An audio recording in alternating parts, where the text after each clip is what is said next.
ሰላም ጤና ይስጥልኝ። ይህ ጀዚራ ኢትዮጵያ ነው። እውነተኛና ታማኝነት ያላቸው ዜናዎች እንዲደርሷችሁ ይህንን ቻናል ሰብስክራይብ ማድረጋችሁን በፍጹም እንዳትረሱ። ወደ መጀመሪያው ዜና አልፋለሁ። በፕሬዚዳንት ዶናልድ ትራምፕ አስተዳደር እና በኢራን ወታደራዊ አመራሮች መካከል እየተካሄደ ያለው የቃላት ፍልሚያና የቀጠናው የጸጥታ ሁኔታ እጅግ ውስብስብ ወደሆነ ምዕራፍ ተሸጋግሯል። እንደ ቢቢሲ ዘገባ ከሆነ ፕሬዚዳንት ትራምፕ ኢራን ከኒውክሌር ምኞቷ ለመታቅ መስማማቷንና ለአሜሪካ ታላቅ ስጦታ ማቅረቧን በልበ ሙሉነት እየተናገሩ ይገኛሉ። ይህ ስጦታ በቀጥታ ከዓለም አቀፍ የነዳጅና የጋዝ ንግድ የደም ስር ከሆነችው ስትሬት ኦፍ ሆርሙዝ ጋር የተያያዘ መሆኑ ተገልጿል።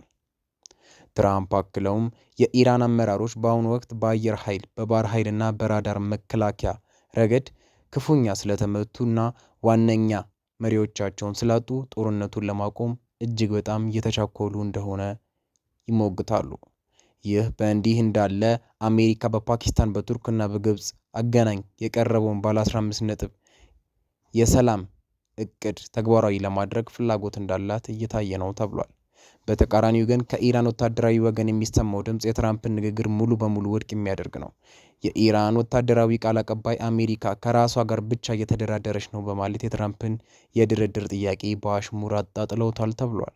እንደ ተንታኞች ገለጻ የኢራን የበላይ መሪ አሊ ካሜኒ መገደላቸውን ተከትሎ በሀገሪቱ ውስጥ ግልጽ የሆነ የአመራር መዋቅር ባይኖርም የኢራን አብዮታዊ ዘበኛ አይአርጂሲ ግን ስልጣኑን በ31 ክፍለ ሀገራት አዛዦች መካከል በሆሪዞንታሊ በማከፋፈል የመከላከል አቅሙን አላላላም።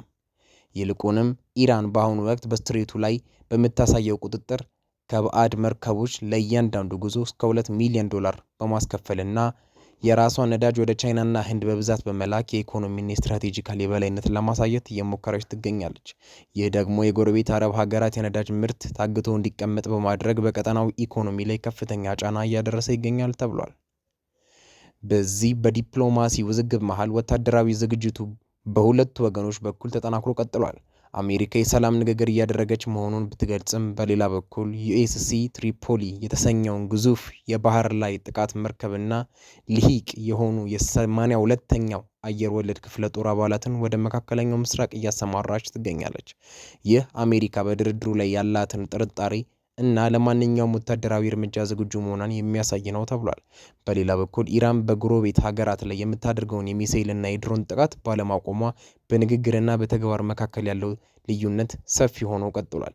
በአጠቃላይ የቀጠናው ሁኔታ በከፍተኛ ጥንቃቄ የሚጠበቅ ሲሆን የወደፊቱ የሰላም ተስፋ የተመሰረተው ኢራን በባህር መስመሩ ላይ የያዘችውን የቁጥጥር አቋም በምን መልኩ እንደምትፈታና አሜሪካም የምትለውን ትልቅ ስጦታ በተግባር ማሳየት መቻል አለመቻሏ ላይ ይሆናል ተብሏል።